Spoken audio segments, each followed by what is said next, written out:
सोनिया अपनी माँ से कहती है कि मैं आपसे पहले ही कहती थी कि ये लड़की में पता नहीं क्या चीज़ है। जबकि इस घर में आई है हमारे घर की हर चीज़ को ख़राब करके रख दी है। लेकिन जहांगीर कहता है कि बेटा तुम्हें कोई गलतफहमी हुई है। तुम नहीं जानते कि जब की गुड्डी इस घर में आई है हमारे घर में हर चीज़ अच्छी से अच्छी होती जा रही है। इस चीज़ को मैंने खुद आजमाया है। जिसको सुनकर आप देखेंगे कि वो कहती है कि आप भी मामा की तरफदारी कर रही है। इसके अलावा और कुछ भी नहीं। आप पहले मेरी साइड पे थे और न जाने अब गुड्डी ने आप पर क्या जादू कर दिया। आप भी उसकी तरफदारी शुरू हो गए। जिस पर जहांगीर उसको समझाने की कोशिश करता है कि बेटा ऐसी कोई बात नहीं, तुम्हारी अपनी जगह है, उसकी अपनी जगह है। इसलिए इन बातों को सोच के अपना दिमाग जो है वो खराब करने की कोई भी ज़रूरत नहीं है। इशरत कहती है कि मुझे समझ नहीं आती गुड्डी, आखिर तुम क्या बातें करती हो और किससे रात गए तक इतनी इतनी बातें करती हो। हर आए दिन तुम्हारे दरवाजे से इतनी आवाज़ें आ रही होती हैं। बेटा देखो इस तरह की हरकतें नहीं करते हैं। ये सिर्फ़ और सिर्फ़ तुम्हारे दिमाग का फितूर है, इसके अलावा कुछ नहीं। सिर्फ़ तुम्हारे ज़हन में इस तरह की बातें आती हैं, ऐसा नहीं हो सकता है। जिस पर गुड्डी अपनी खाला को यकीन दिलाती है और कहती है कि नहीं खाला, मैं आपसे झूठ नहीं कह रही हूँ, बल्कि मैं आपसे सच कह रही हूँ। बिल्कुल ऐसा ही है जैसा मैं आपको बता रही हूँ। मेरे ये सारे फ्रेंड्स हैं और मुझसे सब बातें करते हैं और स्वीटी मेरा हर काम में मदद करती है। मैं उसको जो भी कहती हूँ, वो काम करने में मेरी मदद कर देती है। इस पर आप देखेंगे कि वो कहती है कि मुझे समझ नहीं आ रही कि तुम क्या कहना चाह रही हो। मेरा दिल है कि मैं तुम्हें बहुत जल्द एक अच्छे से डॉक्टर को दिखाऊं और मुझे यकीन है कि तुम बिल्कुल ठीक हो जाओगी। ऐसी कोई बात नहीं है, क्योंकि इशरत अब काफ़ी ज़्यादा खौफज़दा हो गई है। उसको खौफ खाया जा रहा है कि ऐसा ना हो कि गुड्डी की ये सारी हरकत दे के जहांगीर जो है वो उसको घर से निकालने पर मजबूर कर दे। वो काफ़ी ज़्यादा परेशान हो चुकी इस बात को लेके। लेकिन गुड्डी उसको यकीन दिलाती है और कहती है कि नहीं खाला, ऐसा कुछ भी नहीं होगा। स्वीटी आप लोगों को कुछ भी नहीं कहेगी, बल्कि आपके फ़ायदे के लिए ही सब कुछ करेगी। इसके अलावा और कुछ भी नहीं करने वाली। यानी कि काफ़ी ज़्यादा यकीन दिलाने की कोशिश की जा रही है। अक्लमंदी इसी काम में है कि तुम्हें इशरत बाजी से फ़ोन पर राब्ता रखना होगा और उनसे मिलना-जुलना रखना होगा।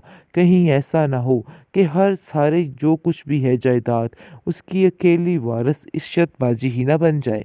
हमारे इससे कुछ ना आए। इसलिए मेरा तो दिल है कि बहुत जल्द उसको हम वापस ले आएँ, ताकि सारा कुछ अच्छे तरीके से हो सके। जिसको सुनकर आप देखेंगे कि वो कहती है कि बात तो आपकी बिल्कुल ठीक है।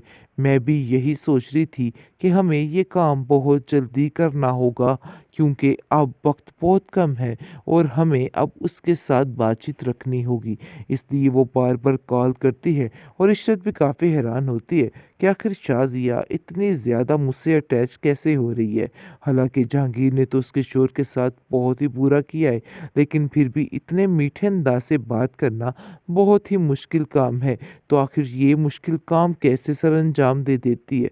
लेकिन आप देखेंगे जी बहुत ज़्यादा परेशान हो चुका है औरंगज़ेब, क्योंकि वो जान चुका है कि उसका अब कोई भी हल नहीं है और कुछ ना कुछ तो ऐसा होगा जिसकी वजह से तमाशे लगेंगे। आए दिन कोई ना कोई ऐसी खबर आ जाती है जिसकी वजह से शाज़िया दंग होके रह जाती है, क्योंकि शाज़िया की ज़िंदगी में सुकून नामी चीज़ ख़त्म हो चुकी है। उसने जो कुछ किया था बेचारी गुड्डी के लिए, वो आज सब कुछ उसके सामने खुद ही आ रहा है। इस बात को लेके वो काफ़ी ज़्यादा हैरान और परेशान है कि आखिर उसके साथ क्या हो गया?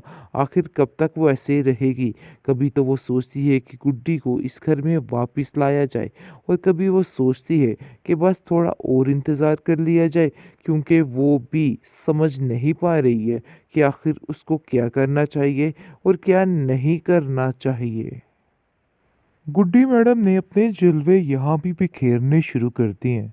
जैसे ही वो अपनी खाला जान के घर आती है, तो घर का माहौल उसको बहुत ही मज़े का और पुरसुकून लगता है।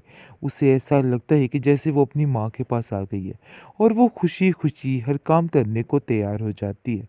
वो अपनी खाला से कहती है कि खाला जान आप परेशान मत हो, ये सारा काम करना मेरे दाएँ हाथ का काम है। जिस पर खाला उसकी हैरान होती है और मुस्कुराने लग जाती है। कहती है कि किस किस्म की बातें कर रही हो? देखो ये काम तुम्हारे बस की बात नहीं है। आगे से वो कहती है, देख लीजिएगा, मैं ये काम चुटकियों में करके दिखाऊँगी। वो सारा घर, हर चीज़ मिनटों में साफ़ कर देती है अपनी उस ताकत की वजह से, जिसकी वजह से उसकी खाला काफ़ी हैरान होती है और कहती है कि आखिर गुड्डी, ये सब कुछ कैसे हुआ? मुझे तो हैरत हो रही है। आखिर कोई ऐसे भी कर सकता है? क्योंकि जबकि वो इस घर में आई है, काफ़ी चौंका देने वाली बातें करती है, जिसकी वजह से बहुत ज़्यादा हैरान हो चुकी है इशरत और सोचती है कि आखिर क्या वजह है? मुझे खुद को समझ नहीं आ रही है। जिस पर आप देखेंगे कि वो सोचती है कि इसको किसी डॉक्टर को चेक करवाया जाए, लेकिन उससे पहले वो इस बारे में शाज़िया से बात करती है और शाज़िया को कहती है कि मुझे ऐसा लगता है कि जैसे कोई ना कोई मसला ज़रूर है। शाज़िया जो है वो कहती है कि मैं खुद इस बात पर हक्की-बक्की रह जाती थी और काफ़ी ज़्यादा परेशान भी होती थी कि ऐसा ही है, आप बिल्कुल ठीक कह रही हैं। इससे कुछ इस तरह की बातें करती है कि बंदा खौफ ही खा जाता है। मैं तो सही बताऊँ कि इससे डर चुकी थी और बहुत ज़्यादा खौफ आता था मुझे इसकी बातों से। जिस पर इशरत कहती है कि नहीं, डरने वाली कौन-सी बात है, पता नहीं क्यों ये बच्ची सहमी-सहमी सी रहती है। क्योंकि गुड्डी बहुत जल्द सारी बातें बता देगी अपनी खाला को और कहेगी कि मेरे साथ बहुत ज़ुल्म और ज़्यादती की गई, फिर जाकर सारा भांडा फूट जाएगा। दूसरी तरफ औरंगज़ेब चालाकी की हदें पार कर रहे और कहता है कि देखो शाज़िया, अक्लमंदी इसी काम में है कि तुम्हें इशरत बाजी से फ़ोन पर राब्ता रखना होगा और उनसे मिलना-जुलना रखना होगा। कहीं ऐसा ना हो कि हर सारे जो कुछ भी है जायदाद, उसकी अकेली वारिस इशरत बाजी ही ना बन जाए। हमारे इससे कुछ ना आए।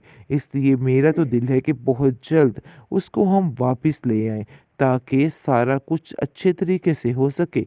जिसको सुनकर आप देखेंगे कि वो कहती है कि बात तो आपकी बिल्कुल ठीक है।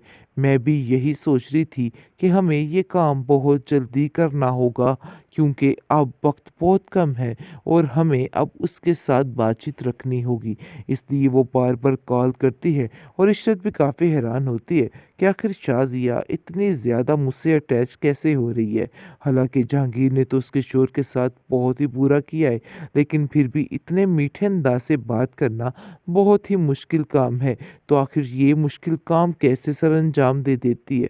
लेकिन आप देखेंगे जी, बहुत ज़्यादा परेशान हो चुका है औरंगज़ेब, क्योंकि वो जान चुका है कि उसका अब कोई भी हल नहीं है और कुछ ना कुछ तो ऐसा होगा जिसकी वजह से तमाशे लगेंगे। आए दिन कोई ना कोई ऐसी खबर आ जाती है जिसकी वजह से शाज़िया दंग होके रह जाती है, क्योंकि शाज़िया की ज़िंदगी में सुकून नामी चीज़ ख़त्म हो चुकी है। उसने जो कुछ किया था बेचारी गुड्डी के लिए, वो आज सब कुछ उसके सामने खुद ही आ रहा है। इस बात को लेके वो काफ़ी ज़्यादा हैरान और परेशान है कि आखिर उसके साथ क्या हो गया? आखिर कब तक वो ऐसे ही रहेगी? कभी तो वो सोचती है कि गुड्डी को इस घर में वापस लाया जाए और कभी वो सोचती है कि बस थोड़ा और इंतज़ार कर लिया जाए, क्योंकि वो भी समझ नहीं पा रही है कि आखिर उसको क्या करना चाहिए और क्या नहीं